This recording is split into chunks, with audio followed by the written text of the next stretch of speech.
नमस्कार दोस्तों, आप सबका स्वागत है पॉलिटिकल व्यू में। पीएम मोदी के दूसरे कार्यकाल का पहला कैबिनेट विस्तार बुधवार शाम हुआ। इससे पहले अब तक पुराने मंत्रियों के इस्तीफों का दौर है वो शुरू हो गया है और अब तक 13 मंत्री अपने पद से इस्तीफा दे चुके हैं, जिनमें रविशंकर प्रसाद, प्रकाश जावड़ेकर, डॉक्टर हर्षवर्धन, रमेश पोखरियाल निशंक, थावरचंद गहलोत, बाबुल सुप्रियो और संतोष गंगवार समेत कई बड़े नाम शामिल हैं। इस रिपोर्ट में जानते हैं कि इन मंत्रियों को आखिर अपना पद क्यों छोड़ना पड़ गया। सबसे पहले बात करेंगे डॉक्टर हर्षवर्धन की।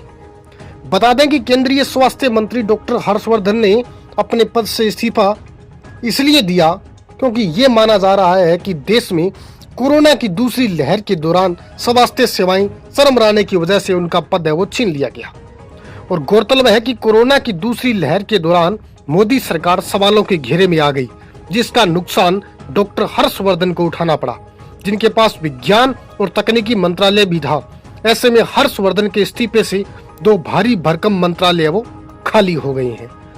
अब बात करेंगे बंगाल की रायगंज लोकसभा सीट से भाजपा सांसद देवोश्री चौधरी ने भी अपना पद छोड़ दिया है। वह महिला एवं बाल विकास राज्य मंत्री थी और सूत्रों का ये दावा है कि पश्चिम बंगाल भाजपा में उन्हें अहम पद दिया जा सकता है, जिसके चलते उनसे इस्तीफा लिया गया है। और अब बात करते हैं रमेश पोखरियाल निशंक की। उत्तराखंड की हरिद्वार लोकसभा सीट से सांसद रमेश पोखरियाल निशंक को भी इस्तीफा देने के लिए कहा गया है। उनके पास मानव संसाधन विकास मंत्रालय का प्रभार था और बताया यह जा रहा है कि स्वास्थ्य संबंधी कारणों के चलते निशंक को हटाया गया है। दरअसल कुछ दिन पहले उन्हें कोरोना हो गया था और जिसके चलते वे करीब 1 महीने तक अस्पताल में भर्ती रहे।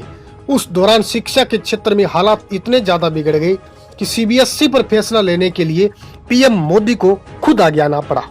और गौरतलब है कि नई शिक्षा नीति पीएम मोदी के दिल के काफी करीब है, लेकिन शिक्षा मंत्रालय उसका श्रेय सरकार को नहीं दिला पाया, जिसका नतीजा उन्हें कुर्सी गंवाकर चुकाना पड़ा।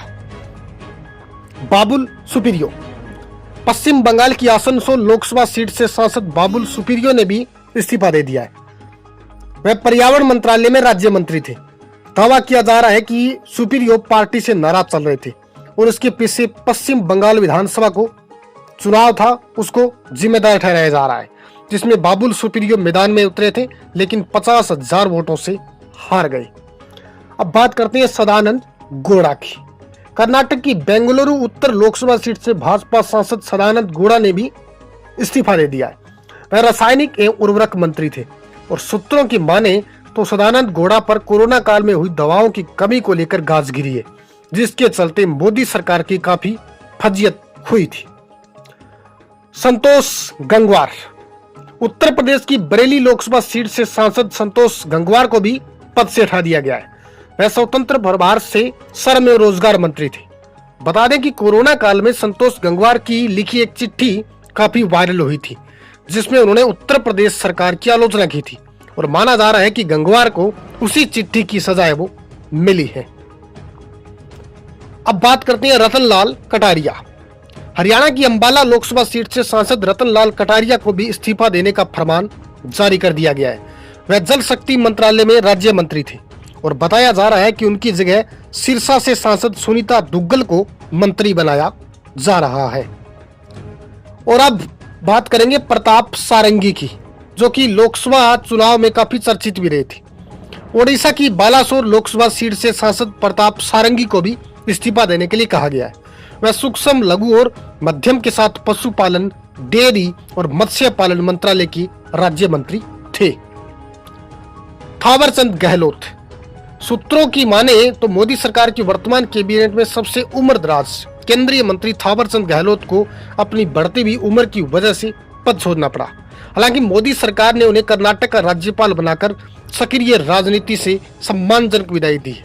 और गौरतलब है कि मोदी सरकार अपने पहले कार्यकाल यानी 2014 से यह तय कर चुकी थी कि वह 75 साल से ज्यादा उम्र के किसी भी मंत्री को कैबिनेट में नहीं रखेगी और गहलोत की उम्र अब 73 के पार हो चुकी थी। नमस्कार।